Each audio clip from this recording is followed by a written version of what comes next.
Come on and get your some. Come on and get your some.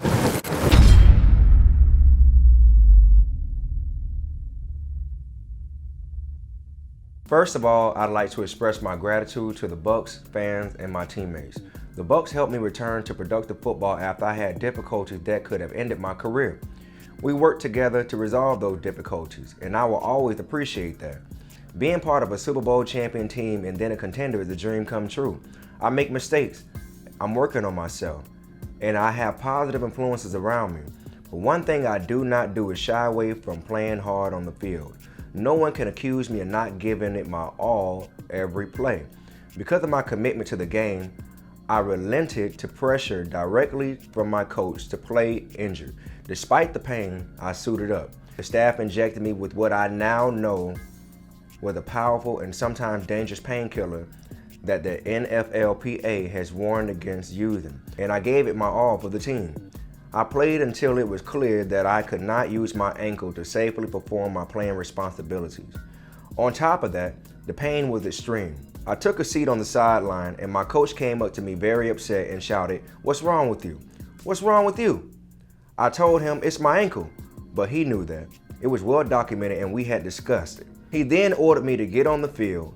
I said, "Coach, I can't." He didn't call for medical attention. Instead, he shouted at me, "You're done," while he ran his fingers across his throat. Coach was telling me that if you don't play, then I was done with the Bucks. I didn't quit, I was cut. I didn't walk away from my brothers, I was thrown out. Being fired on the sideline for having a painful injury was bad enough. Then came their spin. Coach denied on national television that he knew about my ankle.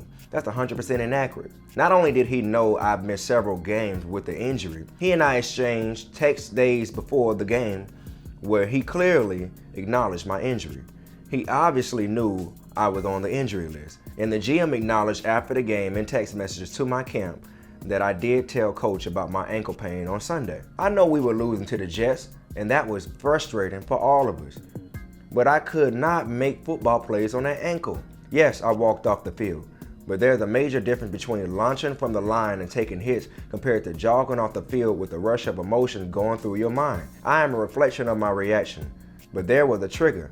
The trigger was someone telling me that I'm not allowed to feel pain. I acknowledge my past, but my past does not make me a second-class citizen. My past does not forfeit my right to be heard when I am in pain. First they cut me, now they cage me. Instead of asking how I felt or getting to the bottom of it, the team texts my camp promoting a totally false narrative that I randomly acted out without any explanation. They even told us in writing, "Don't spend this any other way." I have stress. I have things I need to work on. But the worst part of this has been the Bucks' repeated effort to portray this as a random outburst. They're telling people that I walked off, then I was cut. No. I was cut first, then I went home. They threw me out like an animal and I refused to wear their brand on my body, so I took my jersey off. Part of their cover-up, they're acting like I wasn't cut and now demanding that I see a doctor of their choice to examine my ankle. I'ma just say this, man. I did put out a response. I think I was probably one of the first people to put it out. Bruce Arians conducting an interview, and you can go back and check it. I think it says something about Bruce Arians need to hold himself accountable, not just Antonio Brown. And you can see the suspicion all over his face. Now, of course, Antonio has done some things last week that was highly questionable, that would make people say that was inexcusable. But we have to get in the habit and more of the mindset of actually looking at all sides of the fence and stop looking at someone because we know they have a behavioral problem or a history that we can't overlook, and we just want to just pour everything out on that person. That's not fair.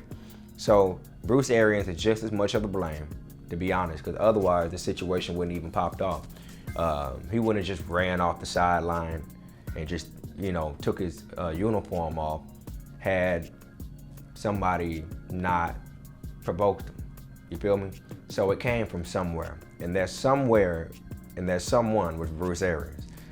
Bruce, I'm gonna just say this, man. If we don't get to Super Bowl and we don't at least win 2 games in the playoffs, this is all on you, bro.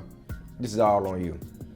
Who knows? AB probably could have preserved himself for the playoffs and for the Super Bowl, but now that won't be anymore because he's hurt. I think he honestly would have fought through it in the postseason, but you messed it all up by talking out the side of your neck. And we can't act like these coaches and these managements don't get a pass. They are just as bad at, to me, I think they're worse than the players because everything is all about the players, but nobody checks what's higher up above. And, you know, that's messed up, man. It's easy to put everything on these players. They're disposable. You feel me? They're expendable. And with that being said, it's easy to really target these people because they're the main people who we see all the time on the field, on TV, or in person. So Bruce, you ain't no better.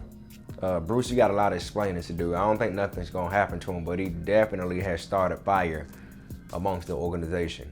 And I don't think that the general manager and the owners agree with how he handled the situation. This is about business. This is about getting things done. And you allowed team doctors that said he could play today to basically stroke your ego when you know you wouldn't even have checked Tom Brady like that. You would have never checked Tom Brady like that. If Tom Brady says, my ankle is messing with me, man, I need to sit out for a few plays or I can't go back in, you're not gonna even fight it. You're not gonna say, go out there or you're cut, you're done. You're not gonna do that. So if this is actually true what Antonio is going through, I think he needs to go ahead and get his money.